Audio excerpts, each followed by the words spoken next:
then you have to, your tested skills, if you have your, I don't think that it shows true understanding. That's my opinion. There could be an exception to that I'll tell you the exception when I've used those. For getting at whether a student understood discussion about cause and effect. So to say that one of the causes for the Civil War in the 17th century was blah, blah, blah. If they didn't conceptually understand that it was basically coming out of religious issues, then they might completely miss it. But the statistical probability of them getting it correct doesn't help me a lot. Students love them. Students love it, of course. Hate them. Yeah.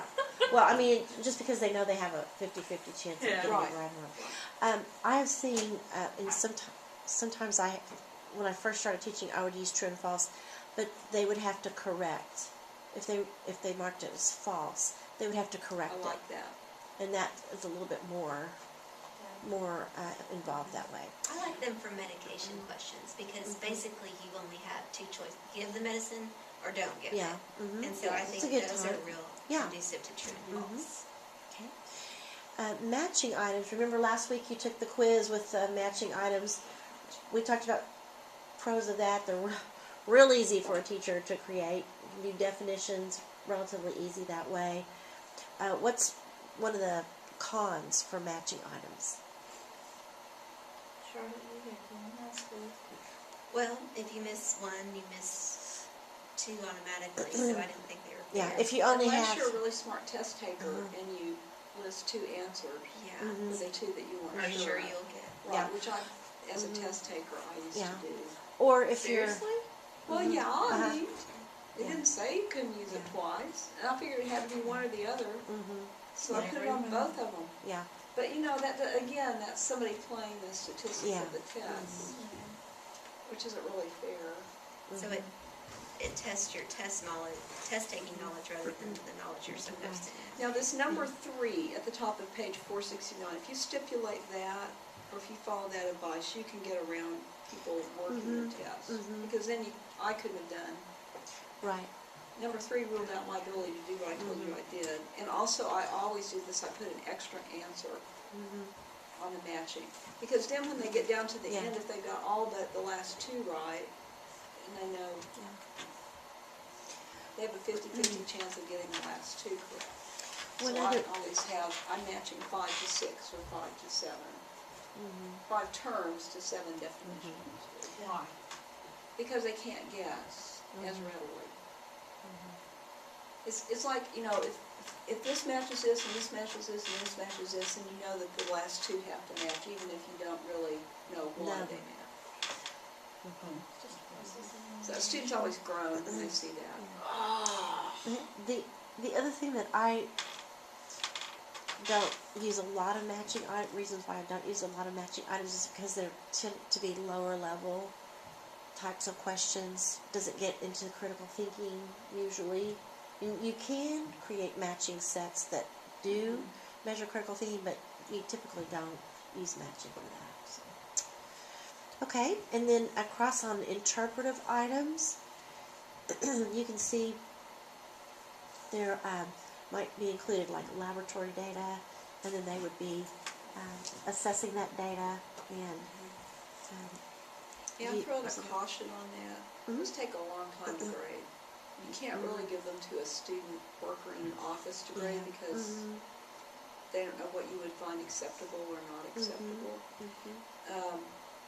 The computer, on the other hand, has the following problem, and I made a whole bunch of tests for my online mythology course, and I discovered that even though I put in like a term, even though I put in a really basic answer because it wants the answer so it can check them off and tell you if they're right, like a fill-in-the-blank type answer, if the students didn't write exactly the phrase that I put it with the same capitalization, it counted them all wrong. And then I had to go back and check them anyway. And it was... I didn't realize the capitalization. I reduced the number of those on the test after I realized that it created anxiety for the students and more grade.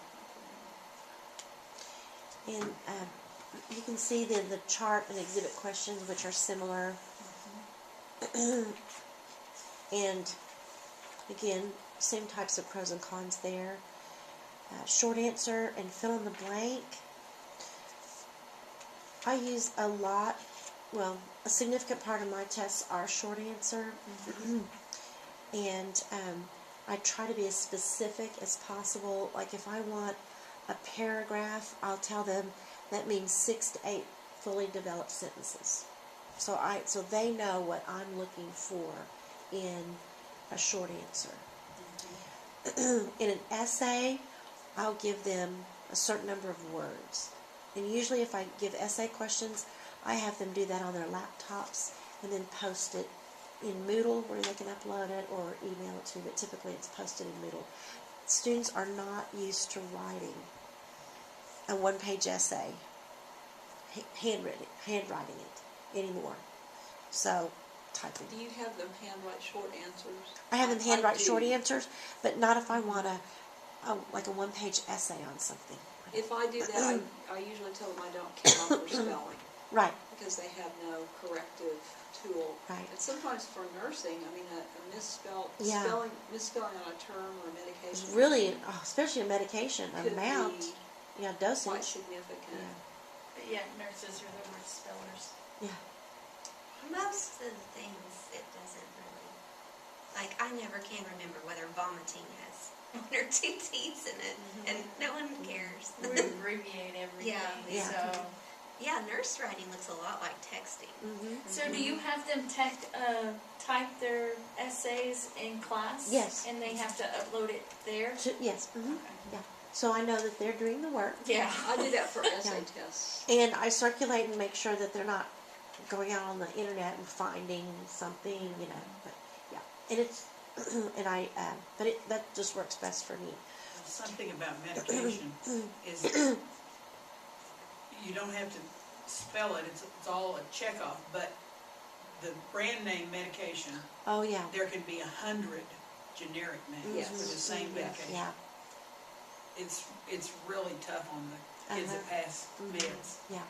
Especially in long-term care, and usually they're not even LPNs. Yeah, there's your CNAs. Yeah. The other across the page there on 471, you'll see the hotspot rollover questions and the drag and drop. Of course, you don't have those kinds of options available on a paper and pencil test. We're talking about NCLEX style, and then on the next page, the audio and video items. But the one area that we concentrate so much on is on 473, of course, the multiple choice items. It's what? Multiple choice items. Those are time-consuming to write. They are. And do you want to speak to that whole time issue that we discussed earlier? You know how people say you can't save time and money at the same time? And there are a few exceptions. I like all of those exceptions. eBay is an exception. So I'm a big eBayer. Because you can save time and money. But generally speaking, to save money you have to expend time, and to save time you have to expend money. And the same thing is true on a test. To reduce your grading time, you have to put more time into test development. To reduce your test development time, like you have to write it in 6 hours to have it ready, you're condemning yourself to a lot more grading time.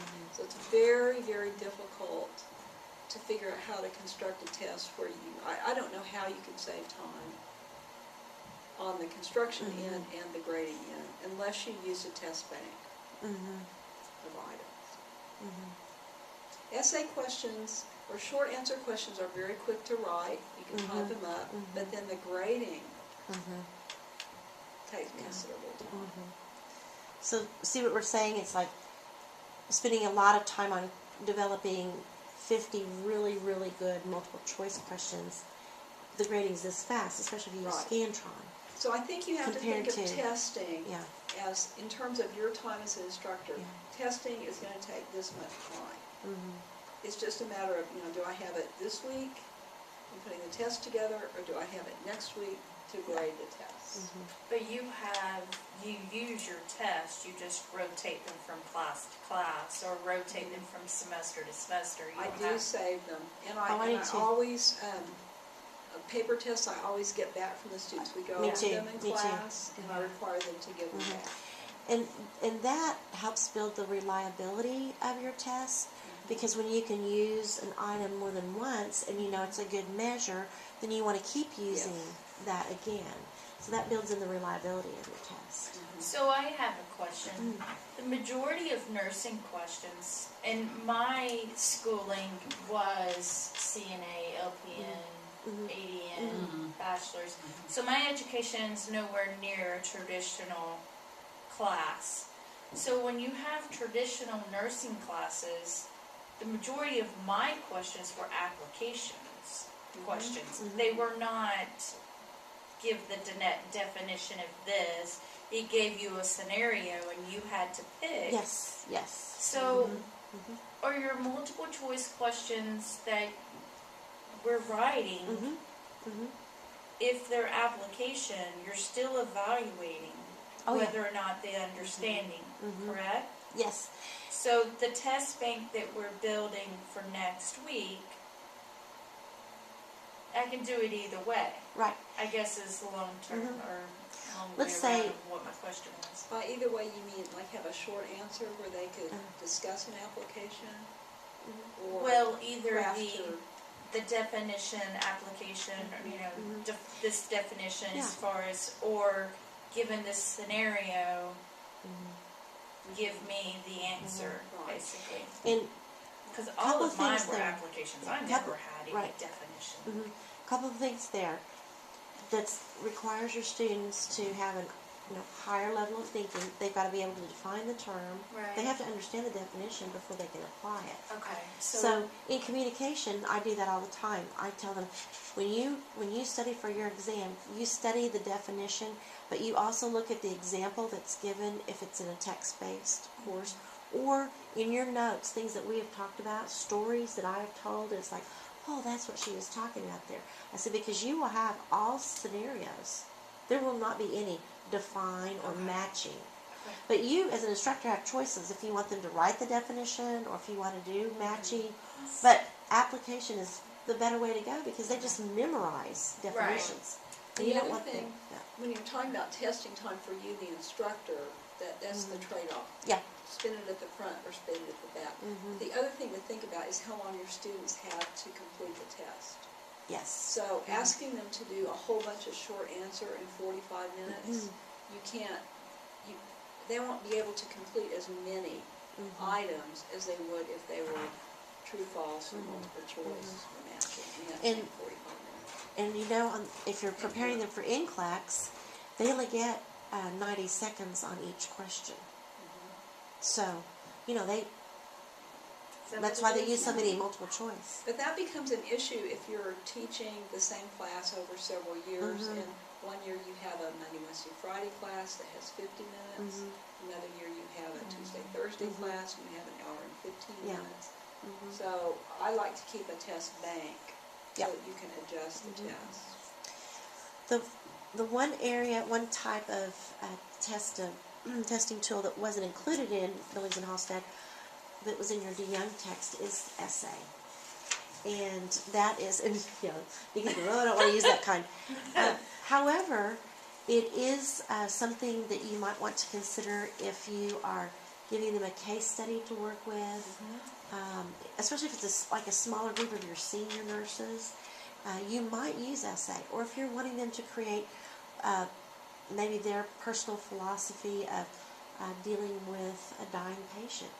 We want them to explore their beliefs and their views and that kind of thing. I could see where you would use it, but it's used sparingly in our school of nursing because it takes so long. Do they have to putting things in order? Enumeration. I think it would It be falls under- they called it drop and drag. Drop and drag, or it could even be under 471, interpretive. The lower right. Yeah. On 471. Yeah. For procedural understanding. And if you want them to list, that could even be considered a type of short answer. List 5 barriers. What was one of yours, Nikki? 5 barriers to pain. Or 3 different methods of pain. I can't remember. I gave that one back to you. 3 So. barriers that affect pain management. Yeah, so they could just list those. That would be a short answer type. Yeah. One of the best tips I was given by a longtime instructor about essays is know what you're looking for and wanting before you grade. Don't read the first students and go, well, yeah, that's pretty good. Know what you're looking for before you start grading that essay. And what I do when I grade tests for short answers is I start, once I know who the better students are in the class, I always start with theirs because they come closest to Right. meeting that. Right. And if they completely missed it, if the very good students Yeah. in the class completely missed it, You know, it then wasn't a no, good it's question. partly my fault. Right. I mean, I tend to think it's my fault. Right. And there is a sense when students don't do well on a test, I take it personally. It's like, what didn't I do well? What could I have done better? And then of course I'm cynical enough to say, well, they just didn't study for my test. But I do. You want your students to do well. You want them to be successful. And my goodness, they have to pass at that 75% level or they're not moving on, in their nursing program. One of the things So- I've done on tests, especially first tests, is ask students to tell me how long they spent studying Mm-hmm. and, Or did they tell and you how the they truth? studied. Like, did they study in a group setting? Did they study independently? When did they start? The idea of distributed learning over time, because that partly explains. I'm trying to figure out what they didn't get. Mm-hmm. And so if their study methods were inadequate Right. or ill-advised. And remember we talked about in our previous course where sometimes because they don't know our discipline, we have to give them some tools and instruction on how to study, how to prepare for those tests. We've talked about that, so it kind of reinforces that. But you talk about study guides. You both did. You hand out study right. guides. Are those basically geared to what your test questions are? Yes. Yes. And whatever is my philosophy of testing is if it's on the study guide, it will be on the test. If it's not on the study guide, it won't be. They have 3 or 4, 5 other classes besides mine. Did you pass out an example of a study guide? Yes, No. for my intro to speech class. I It's can pull green. one up from my other class. Or we can show you, yeah. It's basically my objectives. If you did, I have it somewhere. Yeah. Is that part of our? Your chapter lesson plan? No. Okay, so we don't have to create one. Right. Because really your study guide could be your list of objectives. It was green. I think so. Yep, here it is. How do you remember the color? That's like just Psychic. weird. I'm pulling up an example here because this course was very Could you show it to data Suzette so intensive. it'll remind her? You'll remember because I It's told green. you. I don't think I brought everything. I told you I but don't one- use a text in that course anymore. Remember, that's the one Oh, that's all web based, and I use the clips from the blind side to illustrate the different communication Now, principles. were these your objectives? Yes, part of my objectives. Yeah. The Now, ones here's that I what wanted them did to on the know. first test, I gave them a study guide. I included matching terms from old tests so they could see what kinds of things I went for. This was essentially served as a study guide. And then I also gave them sample test question formats. So they would Did know I how to include compare. a sample question on the back of that page? I do think No, I that told knowing them not to how be you're ready going to for be asked to respond changes the way you study. And this is a difficult class because it covers a lot of material, and I didn't want them wasting their time. Yeah, we're both real big on do what you need to do to learn what you need to learn, and don't waste time on things that aren't important. Right. We both share that same approach. Not everyone does, but I give mine in Moodle, I have a link that gives them some sample questions, and so they can see, Nikki, that it's application. So they know the type to expect for that first test. And they will not do as well on the first test as they will on the other tests in your class. That's true. First test is a First test, shot in the they dark. have to, yeah, they have to figure out your style. Did you want to pull up a sample test? Yes, then we probably need to take a break. It's really, or at least I do. Okay. Go ahead, if you want to pull that up. We're way off our schedule. Our time schedule. That's okay. That's all right. No, we spent more time on the objectives, which was fine. Okay. We both posted some sample tests. Uh-huh. We're going to turn them on for you here. So that They're you can posted poke for around. next week because you're Don't writing sell your them. test. Don't sell them on the internet. Yeah, you're writing your test next week, so they're posted next week. They're posted week 3. Okay. Which one do you want me to open? Well, These are sure. your Why don't you show them samples. yours? Just No, go ahead. Here's your study guide. okay. Yep. I can't. Yeah, this is for my mass media You class. use a lot of objective language in the way that you Yeah. lay those out. Well, I basically take it from my. Those are my objectives. I don't include all of them on the study guide, but yeah, And then which one of these is the text that goes with that? the one study right guide? there. This one?